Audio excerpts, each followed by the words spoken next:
Eu acabei de assistir o filme que tá todo mundo assistindo, todo mundo comentando aí, né? O filme é muito bizarro.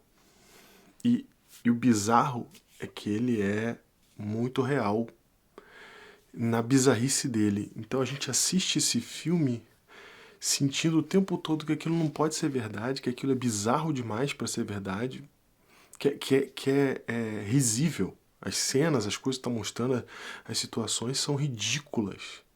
São risíveis em muitos casos e inacreditáveis. Mas elas são exatamente aquilo que está acontecendo hoje. E isso é muito perturbador. É muito perturbador, muito. É um filme que ele retrata exatamente aquilo que eu quis expressar muitas vezes e não consegui. E ele tem todo tipo de nuance, são muitas camadas de interpretação, tem muita coisa ali para você olhar e avaliar, porque ele está tirando para vários lados ao mesmo tempo e jogando muito com a realidade. Eu sei que tem um monte de gente comentando por aí, então eu não vou ficar entrando em detalhes de entrar no mostrar cena por cena ou comentar cena por cena, alguma coisa. Tem muito detalhe, muito easter egg, muita coisinha que a gente sabe mais ou menos de onde vem. As referências estão todas lá em detalhes, né? Você tem o cara de tech, que é uma mistura de Jeff Bezos com Elon Musk, com Steve Jobs, é o fanista da tecnologia. Você tem o fanismo da ciência, você tem o fanismo da mídia, você tem a política, você tem os dois lados de tudo, né? Tanto do cientista, quanto do político, quanto da mídia, quanto da tecnologia, de tudo, basicamente de tudo. E essa guerra de narrativas foi muito bem resumida no livro, no filme. E eu costumo dizer que, não só eu costumo dizer, muita gente fala disso, né? A realidade é muito pior do que a ficção. Quando a gente costuma ver coisas na ficção que a gente não acredita e que a gente acha que é impossível, a realidade nos surpreende com coisas ainda mais impressionantes, ainda mais impossíveis de acontecer. E eu acho que é isso que o filme está falando. Tipo, imagina se eu fizesse um filme sobre uma história dessa. Você ia acreditar? Você ia comprar essa história? Cara, se esse filme passasse na década de 70, se esse filme passasse na década de 80, se esse filme passasse no começo da década de 90, se esse filme passasse nessas épocas, a gente ia assistir esse filme que nem o True Lies. Lembra do True Lies do Arnold Schwarzenegger? Que a gente falava, caraca, que filme ridículo, de mentiroso, mas essa era a brincadeira, vamos brincar com o ridículo da mentira que dá pra fazer nos filmes.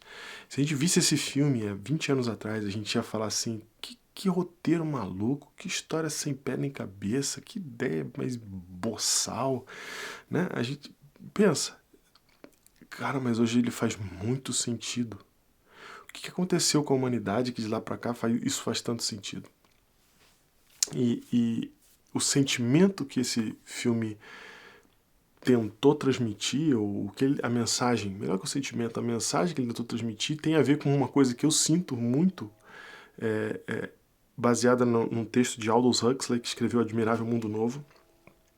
Ele tem uma fala muito interessante sobre o futuro, em que ele diz que no futuro nós seremos escravizados pelas nossas próprias vontades, nossas próprias decisões, por aquilo que a gente ama, que é exatamente o que os algoritmos estão fazendo, estão nos escravizando naquilo que a gente ama. E a gente, nesse contexto que ele está criando essa realidade, mostrando essa realidade pra gente, na teoria do Admirável Mundo Novo, mas ele faz uma descrição que me apavora muito, e isso é um sentimento que está sempre em mim, que é, atualmente, que a verdade ela vai estar soterrada no meio de muita informação. Não é que as pessoas vão esconder a verdade de você. Não é que a mentira vai simplesmente roubar a verdade. Não é que alguém vai tentar conter a verdade para você não achar, vamos queimar os livros, vamos proteger os livros, vamos proteger a informação verdadeira, alguma coisa do tipo, sabe? George Oriana Mate falando. Não. Você vai ter tanta informação de tanta coisa que você não vai conseguir encontrar a verdade. E esse filme mostra isso, que se você fosse olhar na narrativa de tudo que está acontecendo ali, onde que está a verdade, tudo tem um pouco de verdade, tudo tem um pouco de nuance, de mentira, de exagero, de ponto de vista, etc. Mas é tanta e tanta informação, são tantas coisas acontecendo ao mesmo tempo, e a gente simplesmente vai desistindo. E eu vou dar o meu exemplo aqui. Eu tô gravando bem menos vídeos, né, aqui pro canal. Em parte porque sim, eu tive uma transição que eu tive uma transição de estúdio. Primeira vez que eu tô estreando esse estúdio nesse canal. Enfim, tive que mudar de casa, portanto, de estúdio, etc. E fiquei sem gravar. Mas eu tava muito desanimado para gravar, porque o mundo hoje tá num nível que qualquer opinião que você dá, ela vira um problema, né? Alguém problematiza a opinião, mas num nível que está insuportável, que está impossível de defender qualquer causa. Por melhor que seja a causa, é impossível defender qualquer causa. E isso está fazendo com que uma produção de conteúdo séria, ou que deseja realmente conversar sobre coisas que realmente importam, que inclusive esse sempre foi o meu lema quando produzi conteúdo na internet, desde o blog, ideias que realmente importam. É muito difícil de fazer isso porque tá cada vez o mundo está cada vez mais intolerante, as conversas estão cada vez mais impossíveis, as narrativas estão crescendo demais e elas estão tomando uma força que se você parar para pensar faz todo sentido, né? Se você parar para pensar que o mundo hoje dá espaço para todos falarem, é óbvio que ia dar confusão. É óbvio que as pessoas iam posicionar-se para defender suas próprias opiniões. É óbvio que isso ia acabar acontecendo, é óbvio que o conflito ia acontecer. Porque se você tem hoje uma possibilidade em que de todos poderem opinar e dessas opiniões se encontrarem, que é o que acontece na internet, é óbvio que o resultado disso seria conflito. Basta você entender um pouquinho de ser humano, só um pouquinho. Basta ter família, basta ter vivido 15 anos da sua vida, acho que já é o suficiente para você já entender que isso não tinha como ser uma experiência que no final das contas ia dar algo diferente do que está acontecendo hoje, né? Então, quando surge a internet, lá em 1994, quando eu tenho acesso à internet pela primeira vez, e eu fico vendo o mundo se conectar, eu fico pensando, eu me lembro de pensar isso na adolescência. Cara, mas se todo mundo puder conversar sobre aquilo que pensa, o que vai acontecer? E a gente está vendo exatamente o que vai acontecer, a gente sabe o que vai acontecer agora, a gente está vendo isso acontecer, isso está dando um desespero, porque ao ver isso, de que é tão difícil você encontrar a verdade porque tem tanta informação sendo gerada o tempo todo e gerada com vontade, né? Porque um ser humano, ele é um agente com vontade própria e que por isso tem uma força tremenda para jogar para frente suas ideias. Então, a ideia, por mais estúpida que seja, ela pode ser defendida e ela pode ser, inclusive, algo que vai juntar mais gente em volta, né? E um movimento pode nascer das ideias mais estúpidas possíveis, desde que elas tenham alguém capaz de juntar gente com vontade e faça isso acontecer. Então hoje a gente tem esse mundo em que, onde está a verdade, como é que faz para achar a verdade? Se você tem a verdade, como é que você faz para divulgar ela? E quando eu falo de ter a verdade, eu tô do ambiente religioso, vocês já sabem que soa já para muita gente que eu tô falando que eu tenho a verdade, que por isso eu quero promover ela e tal. Mas eu não tô nem dizendo disso. Eu tô falando da verdade no genérico, tá? E no exemplo do filme, o cientista sabe, viu que está vindo um meteoro e essa é a verdade que ele precisa promover e não consegue. E esse é o mundo hoje. E por isso, novamente volto a dizer, por que eu tenho gravado menos e tenho ficado mais desanimado também. É porque eu vou trazer só mais informação. Esse vídeo aqui eu fiquei pensando se eu faria ele ou não. Mas eu falei, cara, eu vou fazer porque eu quero botar muita coisa pra fora depois de ter visto isso e assistido esse vídeo, de passar da agonia de ter assistido esse vídeo, de ver a materialização do pânico que eu sinto todos os dias, a olhar pro mundo e falar, cara, não tem como dialogar nesse lugar que dizem por aí que tá ficando melhor pra dialogar. Eu não tô entendendo aonde que tá ficando melhor pra dialogar. Eu tô vendo o contrário. Eu tô vendo um mundo cada vez mais tem barulho e cada vez menos o som faz sentido. E isso está dando um desespero, né? Isso está dando uma agonia tremenda e foi exatamente essa agonia, esse desespero que a bizarrice do filme veio revelar. E a gente está agora nesse momento da história em que eu fico pensando, eu vou gravar um vídeo, eu vou botar mais um vídeo no YouTube. Tá aqui, mais um vídeo no YouTube. mais um canal, mais um vídeo, mais alguém comentando, não olhe para cima. E é só mais um, cara, é só mais um. E você me achou aqui, olha que legal que você me achou aqui. Poxa, que bom que você tá aqui, que você aguentou esses tantos minutos que eu tô aqui falando, que eu não sei nem quanto tempo que deu já, 10 minutos aí. E você tá até aqui assistindo, que legal, né? Eu falando no meu ritmo, né? Sem cortes muito loucos e tal. Tô aqui conversando com você e você vê até aqui me ouvindo. E daí? É só mais um cara falando. Então eu fico pensando, eu vou produzir para ser só mais um cara falando. Porque eu não estou produzindo por outra razão, senão do que pôr para fora conteúdo para ajudar realmente as pessoas a refletir e etc. Então, só que já tem tanta gente fazendo isso de tantas maneiras, com tantas formas, e você acredita no que você quiser mesmo, e o algoritmo vai te mostrar o que ele quer mostrar. Então não adianta eu produzir, o algoritmo vai mostrar o que ele quer mostrar para você. Você vai ver o que você quer ver. E tem um monte de gente falando, e tem um monte de gente mostrando. Então, para mim, vira um esforço que, será que ele faz sentido? Já nem sei mais. E tem mais uma coisa.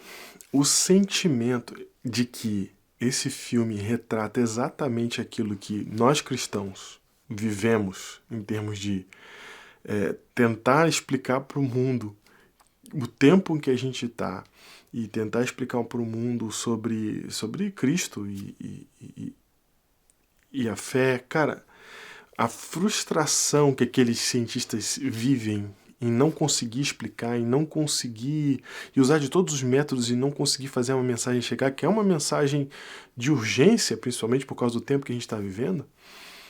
Cara, assim, ó, eu gostaria de ter feito um filme como esse. Eu gostaria de ter contado essa história. Eu gostaria de ter tido dado esse chacoalhão. Eu acho que esse é um filme que os cristãos deviam estar fazendo. Mas eu fico feliz que não fomos nós que fizemos, porque se fosse a gente, ninguém ia prestar atenção, ninguém ia dar atenção. Então, que bom que esse filme foi feito, da maneira como foi feito, porque agora está todo mundo se obrigando a refletir. Não que eu acho que alguma coisa vai mudar, não, porque eu acho que as narrativas, elas vão assistir tudo. Elas vão assistir o filme e elas vão se empoderar mais. Elas vão assistir o meu vídeo e elas vão se empoderar mais. Porque é isso que as narrativas fazem, né? Elas fixam a nossa visão de mundo como um filtro fixo diante de qualquer informação. E todas as informações, então, elas se dobram àquela visão de mundo. Então, alguém pode inclusive falar que eu estou fazendo isso, que eu estou vendo um filme que inclusive denuncia o que os evangélicos e o que os cristãos creem como mais uma das narrativas ridículas, e estou dizendo isso, usando isso a meu favor. Eu sei que alguns podem colocar dessa maneira assim, mas de qualquer maneira, de qualquer forma, fica claro que a conversa ela fica impossível quando essas lentes estão colocadas, né? Porque os argumentos eles não são usados para diálogo, eles são usados para convencimento.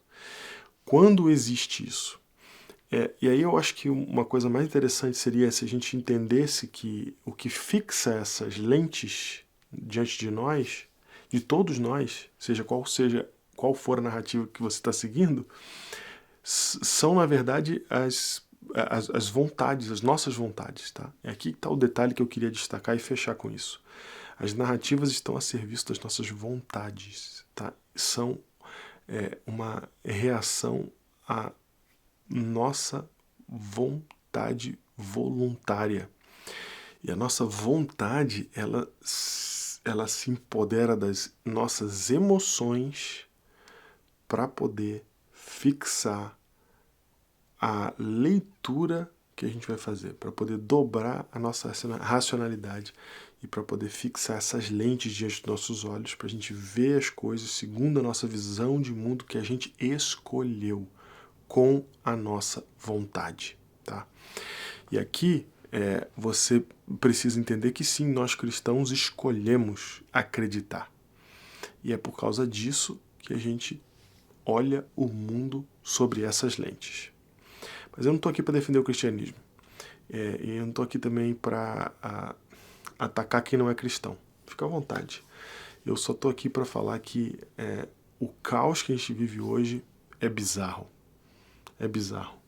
E se a gente continuar nessa pegada que a gente está, nessa toada que a gente está, se a gente não escolher ler o cenário, mas se a gente escolher só se deixar levar e viver pelo cenário, a gente vai ser só mais uma cena daquele filme.